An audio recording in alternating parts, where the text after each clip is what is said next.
welcome back to another video.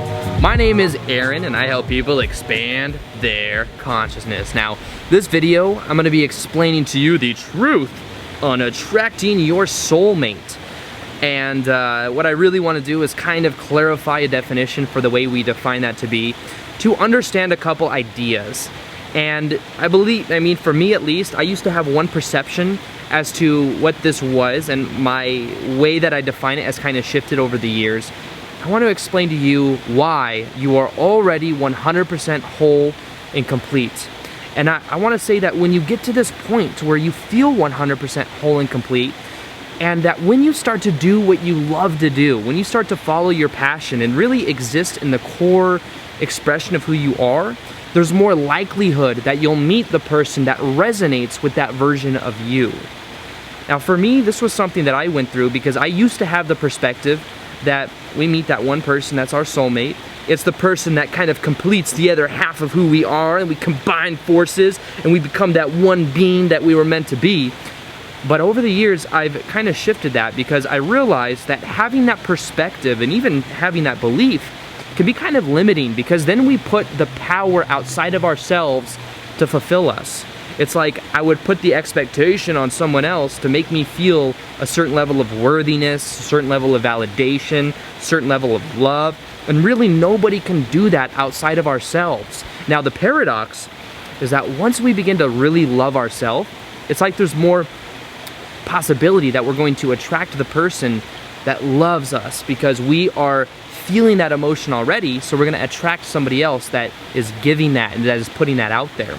So what I think the most powerful thing that we could do is realize that if we're, like, for example, doing a job that we don't really like doing, that we just kind of go in to get a paycheck, the likelihood of us meeting our soulmate is a lot less, because we are not being the best version of ourselves or even the most expressive version of what we love to do. We're more likely to attract who we're being in that moment, and that might be somebody that also doesn't love the job that they're doing, or that has maybe even a similar mindset that they need somebody else outside of themselves to make them happy.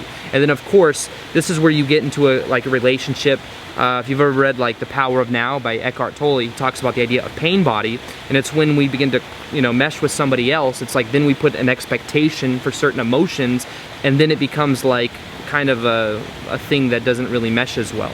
Now, realizing that we're already 100% whole and complete, and that if we get to find our purpose and to do what we love to do, that is the key to attracting somebody else that also resonates with that version of ourselves.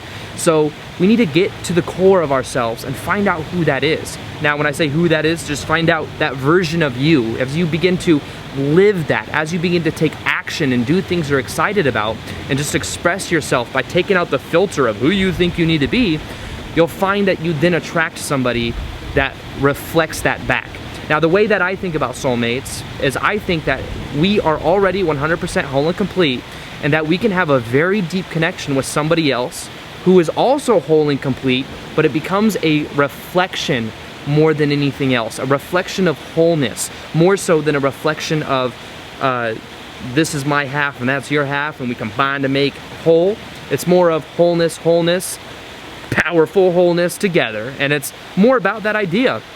Now, the way that you get there and the way that you find that is by first off finding it within yourself. Realize that you are already whole and complete. Even that thought that we begin to plant inside ourselves right now, that we are already 100% whole and complete, will start to give us reflections and knowing that we can generate our state from within.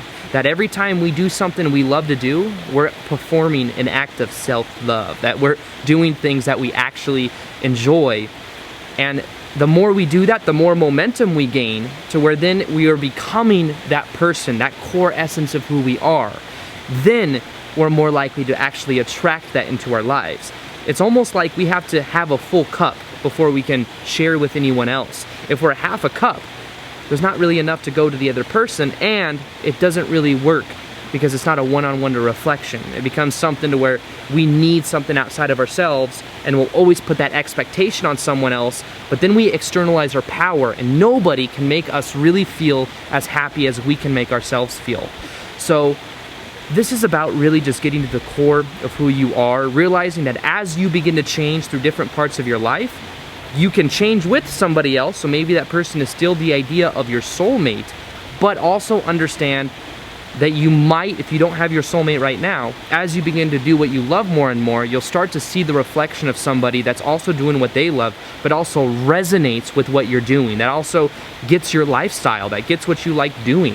If I were to meet somebody that didn't really like maybe the information I was talking about, or that didn't like the fact that I edit a lot of videos and that I'm always filming, then most likely I wouldn't, it wouldn't be something that meshed. But the more that I do what I love, the more that it's going to be like obvious that somebody knows that that's just kind of like part of the package, but also that person already feels 100% whole and complete, so it's a more reflection than it is anything else.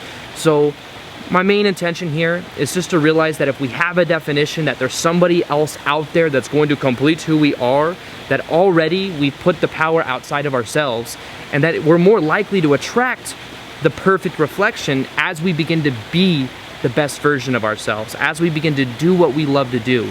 We don't attract what we want, we attract who we are. So become the best version of yourself. Give yourself that self-love, and find that the paradox is then you're more likely to actually attract that reflection. So with all that being said, I hope you guys enjoyed this video. Feel free to like this video if you liked it, share it if you found it of value, and as always, I'll see you guys on the next vid. Peace, much love, namaste. All right, bye.